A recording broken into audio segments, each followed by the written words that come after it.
નમસ્કાર. મારું નામ રાજેશ ગજાનંદ ત્રિવેદી, મૂળ ભાવનગરનો છું. ગાંધીનગરમાં છેલ્લા 40 વર્ષથી રહું છું અને અહીંયા સેન્ટ્રલ ગવર્મેન્ટનું એટમિક એનર્જીનું પ્લાઝમા રિસર્ચ ઇન્સ્ટિટ્યૂટમાં વૈજ્ઞાનિક તરીકે હમણાં નિવૃત્ત થયો છું અને નિજાનંદ પરિવારનો રેગ્યુલર દાન આપતો સભ્ય છું. રૂબરૂ સેવા નથી કરી શકતો, પણ ફૂલ નહીં તો ફૂલની પાંખડી મોકલું છું અને એક પણ ગુપ્ત દાન તરીકે ઘણી વખત મોકલ્યું છું. આ નિજાનંદ પરિવાર છે, અનેક મુશ્કેલીવાળા પરિવારના મુસ્કાનનું કારણ બનતી સંસ્થા છે અને ભાવનગરમાં છેલ્લા 10 વર્ષથી અવિરત કોઈ પણ પ્રમુખ કારોબારી વગર કાર્ય કરતી અનોખી એક પ્રેરણાદાયી ટીમ છે. ભાવનગર છે ને, એ મારું મૂળ વતન છે અને એ સેવા સંસ્કૃતિ અને ભાવનાની ભૂમિ છે, જ્યાં અનેક જગ્યાએ તમે જુઓ તો ગોળીબાર છે, રામ દરબાર પરિવાર છે, શિશુ વિહાર છે, ઘણી બધી એવી સંસ્થાઓ છે કે એ સેવાની એક ઝળહળતી જોવા મળે છે અને એમાં ભાવનગરની આ જે નિજાનંદ સંસ્થા છે એ કંઈક અનોખું કાર્ય કરે છે. 2015થી આ નિજાનંદ ચેરિટેબલ ટ્રસ્ટ સંવેદનશીલ લોકો છે, જે લોકો દિલવાળા છે, હૃદય વિશાળ છે, એ લોકો ભેગા મળીને એવું નક્કી કર્યું કે આપણે થોડુંક માણસને મદદ કરી અને માણસ રમીએ અને દરેક માણસની એક મુસ્કાનનું કારણ માંગીએ. કોઈ માણસ દુઃખી હોય, પૈસે ટકે કે માનસિક રીતે, શારીરિક રીતે, એને આપણે મદદ કરીએ. એટલે આ સંસ્થાએ ધીમે ધીમે કામ ચાલુ કર્યું અને આ સંસ્થામાં દેશ વિદેશના, આપણા ખાલી ભાવનગરના જ નહીં પણ અમદાવાદ, વડોદરા, પરદેશના, USA વગેરેના અનેક લોકો આમાં જોડાયેલા છે અને એ બધા સેવાભાવી આત્મા છે અને અત્યારે બહુ મોટું વટવૃક્ષ બની ગયું છે. અને હું આશા રાખું છું કે આ વિડીયો સાંભળીને તમે લોકો પણ આમાં, જે લોકો નથી જોડાયા એ જોડાશે. મહિને 100 રૂપિયાથી માંડીને તમારી લિમિટ ત્યાં સુધી દર મહિને તમે આ સંસ્થાને પોતાનું અનુદાન મોકલી શકો છો. જ્યારે ભાવનગર રૂબરૂ જાઓ ત્યારે આ ભાવનગરના મુખ્ય જે લોકો છે, અમુક લોકો આ સંસ્થાના, અનિલભાઈ પંડિત વગેરે, એમને મળીને રૂબરૂ પણ સેવા કાર્યમાં તમે જોડાઈ શકો છો. આ સંસ્થામાં અત્યારે 560 સભ્યો છે. એમાં ઉદ્યોગપતિ, આશાબહેનો, ખેડૂતોથી માંડીને અને અનેક જ્ઞાતિના લોકો. એવું નથી કે આ કાંઈ ઉચ્ચ જ્ઞાતિ, કે અનેક જ્ઞાતિ, હિન્દુ, મુસ્લિમ, શીખ, ઈસાઈ, બ્રાહ્મણ, વાણિયા, ક્ષત્રિય, બધા જ જોડાયેલા છે. બધા જ નીચા, મતલબ કોઈ પણ નીચા, આપણે જેને કહીએ કે દલિતો, આપણા વિકલાંગો, એ બધા જ આમાં જોડાયેલા છે. અને એમનું જે અભિયાન છે એ મુખ્ય અભિયાન છે કે કેન્સર પીડિત માનસિક રોગના દર્દી, વિધવા બહેનોને દર માસે કરિયાણાની કીટ, ગૌસેવા, વૃદ્ધાશ્રમ, પક્ષી બચાવો અભિયાન, આરોગ્ય જાળવણી, પર્યાવરણની રક્ષા, પછી કપડાં ભેગા કરીને ગરીબના ઘરે પહોંચાડવા, દવાઓ ભેગા કરીને ગરીબોને આપવી, વગેરે વગેરે ઘણી બધી જ પ્રવૃત્તિ આ સંસ્થા કરી રહી છે. આ સંસ્થા કોઈ ફંડ ફાળો ઉઘરાવતી નથી કે કોઈ જાહેરાત કરતી નથી, પણ આ સંસ્થામાં તમે જોડાઓ તો તમારી નૈતિક ફરજ સમજીને દર મહિને તમારાથી 100 રૂપિયાથી માંડીને જેટલું તમે આપી શકો એ તમે દર મહિને આપી શકો છો અને દર મહિને તમને એમનો પારદર્શિક હિસાબ પણ આપવામાં આવે છે. અને આ સંસ્થાના જે લોકો છે એ ફક્ત નિમિત્ત માત્ર બનીને રૂબરૂ જઈને કોઈ પણ પ્રકારના ફોટોગ્રાફી કે પ્રસિદ્ધિ કે કોઈ પણ પ્રકારના અખબારમાં સમાચાર કે એના સમાચાર આપ્યા વગર ગરીબ દર્દીઓને અને ગરીબ લોકોને ખૂબ મદદ કરે છે. જરૂરિયાતમંદ વ્યક્તિ સુધી રૂબરૂ પહોંચાડવા જાય છે.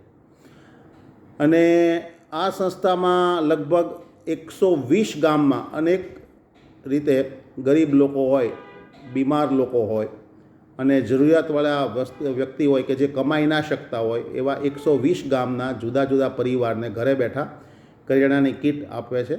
એમાં તળાજા, ભાવનગર જિલ્લાના તળાજા, દેવડી, ઉચડી, ભાવનગર, શિહોર, નેસડા, રામધરી, દેવગાણા, ચિત્રા, આખલોલ, સોનગઢ, પીપરડી, સકળિયા, મોટા સુરકા, બરવાળા, વર્તેજ, કમલેજ, શામપુરા, વડિયા, મઢડા, પીપળા, અકવા, પાલીતાણા, ઉમરાળા વગેરે દરેક ગામોમાં ઘરે બેઠા એના સભ્યો હેન્ડ ટુ હેન્ડ એકબીજાને મદદ કરતાં એકબીજાને આપતા અમુક લોકો તો પોતાનો 1-2 કલાકનો બિઝનેસ કે ધંધો છોડીને કે નોકરીમાં થોડી રજા લઈને પણ આ કીટ અને આ પહોંચાડે છે. અને પિતા વિનાને જે લોકો ગરીબ છે, જેને માતા પિતા નથી, એવા બાળકોને શિક્ષણમાં હોય એવા 10 બાળકોની લગભગ શૈક્ષણિક ફી અત્યાર સુધીમાં ભરાઈ ગઈ છે અને હજી વધારે બાળકો પણ જરૂરિયાતવાળા છે એમને પણ આ બધું આ ફી ભરવાની છે.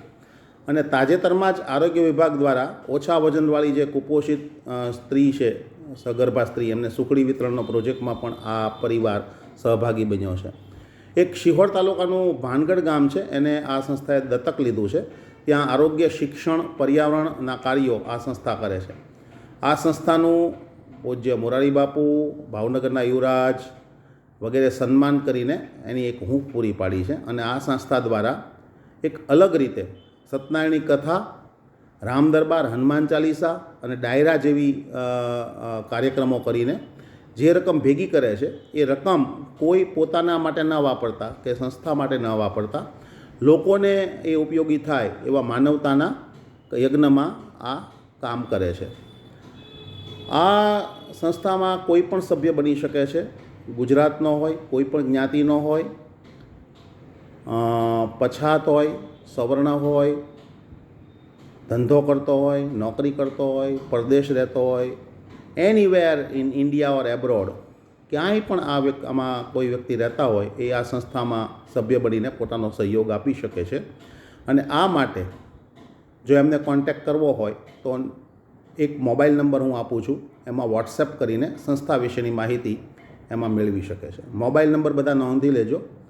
ગુજરાતીમાં છે 9099095308. અંગ્રેજીમાં છે 9099095308.